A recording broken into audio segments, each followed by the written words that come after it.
नमस्कार मित्रांनो, मी विशाल. आजच्या व्हिडिओमध्ये आपण पाहणार आहे की एक युनायटेड इंडिया इन्शुरन्स कंपनीची पॉलिसी आपण कशी अंडरराईट करायची. त्याच्यासाठी मित्रांनो, सर्वप्रथम तुम्हाला तुमच्याजवळ युनायटेड इंडियाचा ऑफिशियली युजरनेम आणि पासवर्ड असायला पाहिजे, तरच ही पॉलिसी अंडरराईट करता येणार आहे.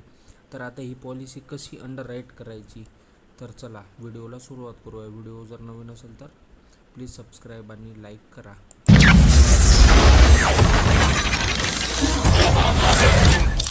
सगळ्यात पहिले मित्रांनो, आपल्याला गुगल सर्चमध्ये टाकायची UIIC पोर्टल. UIIC पोर्टल टाकल्यानंतर इथं सगळ्यात पहिली लिंक येते UIC लिमिटेड होम. याला क्लिक करायचे. याला क्लिक केल्यानंतर इथे 3 ऑप्शन येतात. त्याच्यातलं घ्यायचं इंटरमिडिएटरीज पोर्टल सिम्प्लिफाय न्यू व्हर्जन, म्हणजे हे एजंटसाठी आहे. तर याला क्लिक करायचे. याला क्लिक केल्यानंतर इथे युजरनेम टाकायचा, पासवर्ड टाकायचा, कॅप्चा टाकायचा आणि लॉग इन करायचे. लॉग इनला क्लिक केल्यानंतर आपल्यासमोर अशा प्रकारचे पेज ओपन होते. आता आपल्याला नवीन फ्रेश पॉलिसी गाडीची तयार करायची आहे.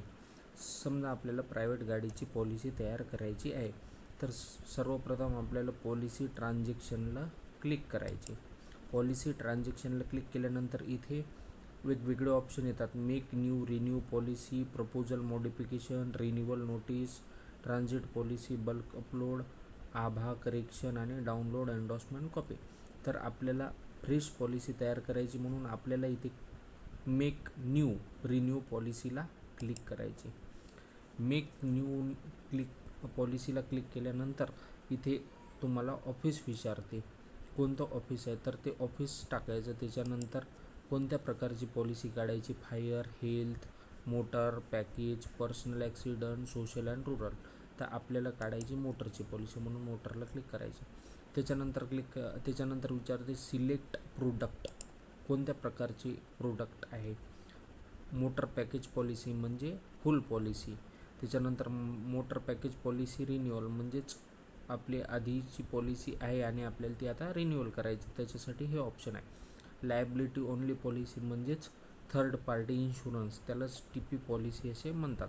तर सपोज आपल्याला आता लायबिलिटी ओनली पॉलिसी म्हणजेच TP पॉलिसी काढायची, फक्त गाडीची सुरक्षेसाठी. लायबिलिटी ओनली पॉलिसीला क्लिक करायची. त्याच्यानंतर सबमिटला क्लिक करायचे. सबमिटला क्लिक केल्यानंतर इथे सिलेक्ट ऑफिस ॲटोमॅटिक येऊन जाते. इथं मोटर येऊन जाते, लायबिलिटी ओनली.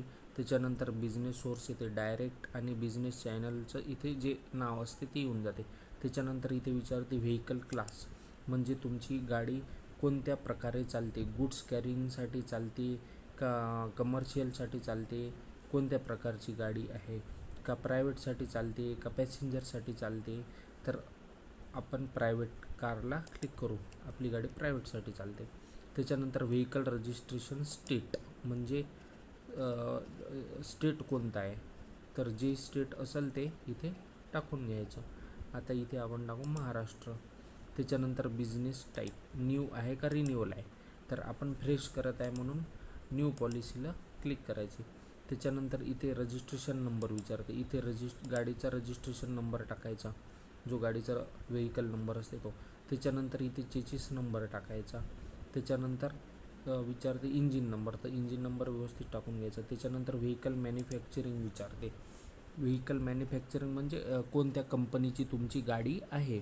तर जी कंपनीची गाडी असेल आपली, जिचं इन्शुरन्स आपण काढत आहे, त्या कंपनीचं नाव टाकायची. तर आता सपोज इथं आपण फोर्डची गाडी आहे म्हणून इथं फोर्ड टाकून घेऊ. त्याच्यानंतर इथं विचारते मेक, म्हणजे कुठल्या प्रकारची गाडी आहे, फोर्ड कंपनीची कोणत्या प्रकारची गाडी आहे. तर जी असेल ती, तर आपण इथं उदाहरणासाठी इथं घेऊ आपण इकोस्पोर्ट. तर इकोस्पोर्ट आहे, तर इकोस्पोर्टला क्लिक करायचं. इथं सगळे मॉडल गाडीचे दाखवतात. मेक म्हणजे मॉडल. त्याच्यानंतर पॉलिसी स्टार्ट डेट, कधीपासून पॉलिसी पाहिजे आहे आपल्याला, तर ती इथे डेट टाकून घ्यायची. त्याच्यानंतर व्हेकल मॉडल इथे ॲटोमॅटिक येते. त्याच्यानंतर बॉडी टाईप, जे RCवर असते, RCवर पाहून सगळी माहिती भरायची. गाडीच्या RCवर जी माहिती असते ती पाहून व्यवस्थित भरायची. तर आर सीवर इथं बॉडी टाईप पण असते.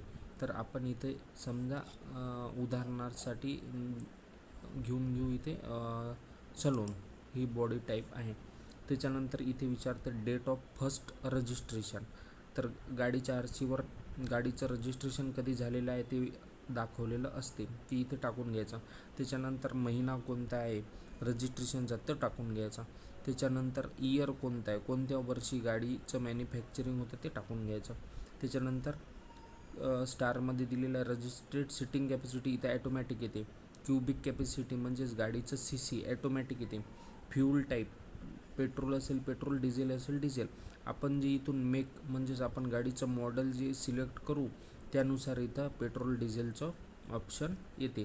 त्याच्यानंतर valid PUC is available for the vehicle. तर इथे असेल आपलं तर यस करायचं. त्याच्यानंतर vehicle is playing in Delhi NCR region इथे नो करून टाकायचं. त्याच्यानंतर प्रपोजल डेट म्हणजेच आपण ज्या दिवशी पॉलिसी अंडरराईट करत असतो तो डेट इथे येऊन जाते. त्याच्यानंतर इन्शुअर्ड टाईप इथे इन्शुअर्ड टाईप कोणत्या प्रकारचं इन्शुअर्ड आहे म्हणजेच मालक इंडिव्हिज्युअल आहे, पार्टनरशिपमध्ये आहे, कॉर्पोरेट आहे, गव्हर्मेंट अंडरटेकिंगमध्ये आहे. तर जे असेल ते टाकायचं. तर आपण इथे इंडिव्हिज्युअल टाकू. त्याच्यानंतर इन्शुअर्ड टायटल इथे मिस्टर जे काही असेल ते मिस्टर मिसेस जे काय असेल ते घेऊन घ्यायचं. इन्शुअर्ड नेम इथं इन्शुअर्डचं नाव टाकायचं म्हणजे गाडीचा जो मालक आहे त्याचं व्यवस्थित नाव टाकायचं. त्याच्यानंतर इथे पूर्ण ॲड्रेस टाकायचा. त्याच्यानंतर खाली थोडं आलं की इथे पिनकोड विचारते, पिनकोड टाकायचा. त्याच्यानंतर डिस्ट्रिक्ट स्टेट ॲटोमॅटिक येऊन जाते. त्याच्यानंतर इथे मोबाईल नंबर टाकायचा. मोबाईल नंबर टाकल्यानंतर ईमेल ID टाकायचा. त्याच्यानंतर तुमचा डेट ऑफ बर्थ टाकायचा कंपल्सरी आहे. त्याच्यानंतर आधार नंबर विचारते, आधार नंबर टाकायचा. आणि इथे RTA म्हणजे RTAचा अर्थ होते RTO म्हणजे कोणत्या ठिकाणची पासिंग आहे तर ते व्यवस्थित इथं टाकून घ्यायचं. जी पासिंग असेल आपली ती ज्याही जिल्ह्याची पासिंग असेल ती इथं सिलेक्ट करून टाकून घ्यायचे. असे ऑप्शन येतात MS57, MS01, MS02 असे भरपूर ऑप्शन आहेत. तर ते व्यवस्थित टाकून घ्यायचं. त्याच्यानंतर आपल्याला इथं ॲडिशनल थोडी माहिती भरावं लागते. मोर कवर इन्फोला क्लिक करायचं. याला क्लिक केल्यानंतर इथे टाकायचं आपण जो गाडी चालवणारा असतो तो 1 नंबर इथे टाकायचा. आणि त्याची जी त्याला जो जर ॲक्सिडंट वगैरे काही झालं तर त्या हिशोबाने त्याला पैसे मिळत असतात तर ती अमाऊंट इथं टाकून द्यायची. सपोज इथं 1 टाकायचा आणि इथे टाकायचे 1 लाख टाकायचे. म्हणजेच त्याला जर कमी जास्त काही झालं तर त्या चालवणाऱ्याला 1 लाख रुपये मिळतात. त्याच्यानंतर PA कवर नेम्ड पर्सन, पण त्याच्यासाठी हे टाकण्यासाठी त्याचीच गाडी असणे आवश्यक आहे आणि त्याच्या नावावर लायसन असणे. पूर्ण माहिती भरल्याच्यानंतर व्ह्यू वर्कशीटचा ऑप्शन येते. त्याच्यानंतर आपण जी माहिती भरली ती वर्कशीटमध्ये आपल्याला कशा प्रकारचे पैसे लावण्यात आलेले आहेत ती इथं सगळ्या डिटेल्समध्ये दिसते. तर अशा मी पुन्हा सांगतो मित्रांनो, हे फक्त जे ॲथोराइज एजंट्स असतात ज्यांच्याजवळ कंपनीचा user name password company through मिळालेला असतो, फक्त हे त्यांच्यासाठीच आहे. हे तेच अंडरराईट करू शकतात.